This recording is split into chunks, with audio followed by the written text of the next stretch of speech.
എല്ലാവർക്കും ക്രിസ്തുയേശുവിന്റെ നിസ്തുല നാമത്തിൽ സ്നേഹവന്ദനം. ഇന്നത്തെ നമ്മുടെ ധ്യാനത്തിനായി വിശുദ്ധ മത്തായി എഴുതിയ സുവിശേഷം 7-ാം അധ്യായത്തിന്റെ 7 മുതൽ 11 വാക്യം വരെ അടങ്ങിയിരിക്കുന്ന ഭാഗമാണ്.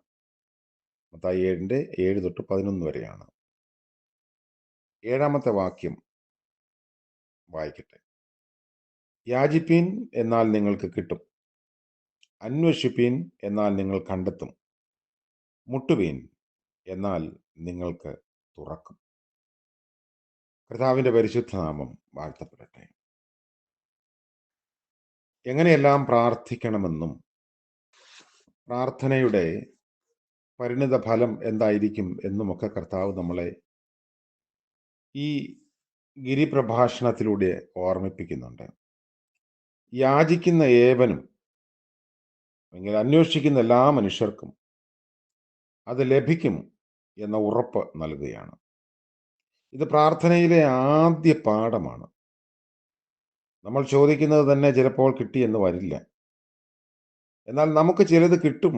സ്വീകരിക്കാനുള്ള നമ്മുടെ കഴിവിന് അനുസരിച്ചായിരിക്കും ദൈവത്തിന്റെ ഔദാര്യം ലഭിക്കുക.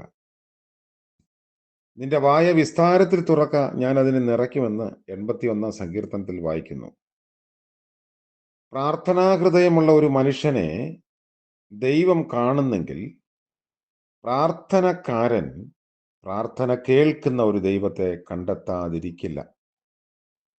നമ്മൾ ആരോഗ്യത്തിന് വേണ്ടി പ്രാർത്ഥിച്ചാൽ രോഗവും, സമൃദ്ധിക്ക് വേണ്ടി ആഗ്രഹിച്ചാൽ ദാരിദ്ര്യവും, സന്തോഷത്തിന് വേണ്ടി അപേക്ഷിച്ചാൽ ദുഃഖവും ദൈവം അനുവദിച്ചു എന്ന് വരും. ദൈവത്തിന്റെ ഏറ്റവും വലിയ ഭക്തന്മാർ ഏറെ കഷ്ടത അനുഭവിച്ചവരാണ്.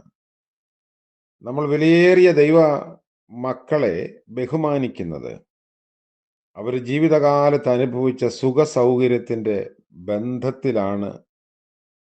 നമുക്കേറെ നല്ലതെന്തെന്ന് സ്വർഗീയ പിതാവ് അറിയുന്നതിനാൽ നമ്മൾ ചോദിക്കുന്നത് തരാതിരിക്കുകയും ചോദിക്കാത്തത് തരികയും ചെയ്യും. ചിലപ്പോൾ നമ്മുടെ ജീവിതത്തിന്റെ മഹത്വം വെളിപ്പെടുന്നത് പ്രതികൂലതകളിലൂടെ കടന്നു പോകുമ്പോഴാണ്. നമ്മുടെ ജീവിതത്തെ ലോകത്തിന്റെ മുൻപിൽ ഒരു സാക്ഷ്യമാക്കി മാറ്റാൻ കർത്താവ് ആഗ്രഹിക്കുന്നെങ്കിൽ നമ്മൾ പ്രതീക്ഷിക്കുന്നതിന്റെ വിപരീതം ഒരു പക്ഷെങ്കിൽ അനുഭവിക്കേണ്ടി വരും എന്നതിന് തർക്കമില്ല.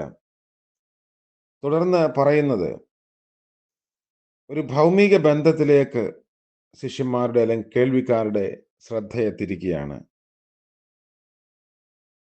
മനുഷ്യരിൽ പിതാക്കന്മാരായവർ തൻ്റെ മക്കൾക്ക് നല്ല ദാനങ്ങളെ കൊടുക്കാൻ അറിയുന്നു. അങ്ങനെയെങ്കിൽ സ്വർഗസ്ഥനായ പിതാവ് തന്നോട് യാചിക്കുന്നവർക്ക് നന്മ എത്ര അധികമായി കൊടുക്കുമെന്നാണ്. അതാ പറയുന്നത്, ദോഷികളായ നിങ്ങൾ അങ്ങനെയാണ്. എല്ലാവരും തന്നെ വീഴ്ചയും ദോഷവുമുള്ളവരാണ്.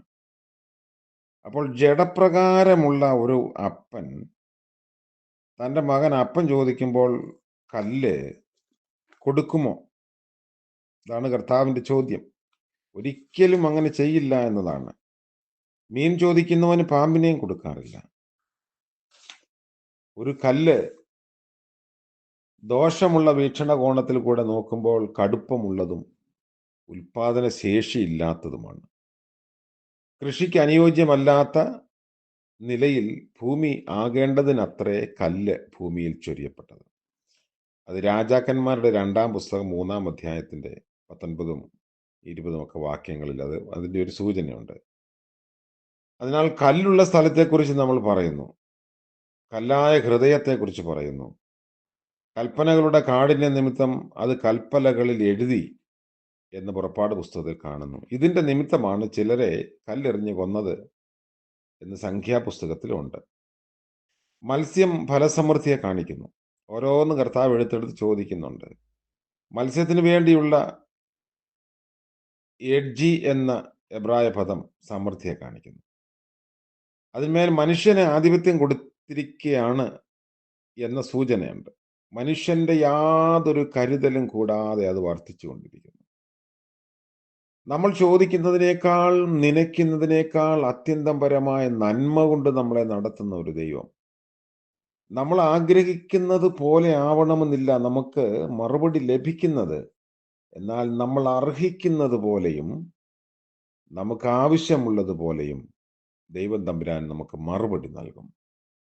മിസ്രൈമിൽ വെച്ച് ധാരാളം മത്സ്യം ഈ ഇസ്രായേൽ മക്കൾ കഴിച്ചിരുന്നു എന്ന് സംഖ്യാപുസ്തകത്തിലൊക്കെ വായിക്കുന്നുണ്ട്. അപ്പോൾ ഇവിടെ കൊടുത്തിരിക്കുന്ന ഓരോ കാര്യങ്ങളും, ഓരോ ഭക്ഷണ പദാർത്ഥങ്ങളും അന്നത്തെ ഇസ്രായേൽ മക്കളുടെ അല്ലെങ്കിൽ എബ്രായരുടെ ഭക്ഷണ രീതിയുമായി ബന്ധപ്പെട്ട് നിൽക്കുന്ന കാര്യങ്ങളാണ്. അപ്പവും മീനും മുട്ടയും മത്സ്യവും ഒക്കെ. ഇതിനൊക്കെ ഓരോരോ സൂചനകളും വേദപുസ്തകത്തിൽ അവിടെ അവിടെയായി നമ്മൾ കാണുന്നുണ്ട്. അതുകൊണ്ട് നമ്മുടെ അനുദിന ജീവിതത്തിൽ നമുക്ക് ആവശ്യമായിരിക്കുന്ന എല്ലാ നന്മകളും സ്വർഗത്തിലെ പിതാവ് കരുണയോടെ തരുന്നു. നമ്മളിത് സ്വീകരിപ്പാൻ, ഉൾക്കൊള്ളുവാൻ, ദൈവനാമ മഹത്വത്തിന് വേണ്ടി ജീവിപ്പാൻ നമുക്ക് സാധിക്കണം. യാചിക്കുന്നത് ലഭിച്ചു എന്ന ഉറപ്പോടെ പ്രാർത്ഥിപ്പാൻ ദൈവം നമ്മളെ ഇടയാക്കട്ടെ. അത്യാഗ്രഹത്തിന് വേണ്ടി പ്രാർത്ഥിക്കാതിരിക്കാൻ നമുക്ക് ശ്രമിക്കാം. പ്രാർത്ഥിക്കാം. കർത്താവേ, കരുണയുള്ള ഞങ്ങളുടെ ദൈവമേ, സ്വർഗീയ പിതാവേ, മനോഹരമായ പുതിയ പ്രഭാതത്തിനായി സ്തോത്രം. ഞങ്ങൾക്ക് ആവശ്യമുള്ളതെല്ലാം നൽകാമെന്ന് അവിടുന്ന് വാഗ്ദത്തം ചെയ്തിരിക്കുന്നത് ഓർത്ത് നന്ദി നിറഞ്ഞ ഹൃദയത്തോടെ സ്തോത്രം ചെയ്യുന്നു. ഭൗമികമായ ആവശ്യങ്ങൾ ഞങ്ങളുടെ മക്കൾക്ക് വേണ്ടി നൽകുന്നുവെങ്കിൽ കർത്താവേ, ആത്മീയമായ സ്വർഗീയമായ നിത്യമായ ഭോജ്യങ്ങളെ അവിടുന്ന് ഞങ്ങൾക്ക് വേണ്ടി വർഷിക്കുന്ന ദൈവമായിരിക്കുന്നത് കൊണ്ട് സ്തോത്രം. ഇന്നത്തെ പകൽക്കാല ജീവിതത്തിൽ അവിടുത്തെ കരുണയിൽ അടിയങ്ങൾ ആശ്രയിക്കുന്നു. കൈവിടാതെ കാക്കണമേ. യേശുമശിഹ മൂലം പ്രാർത്ഥിക്കുന്നു. ദയവോടെ കേൾക്കുമാറാകണമേ. ആമേൻ.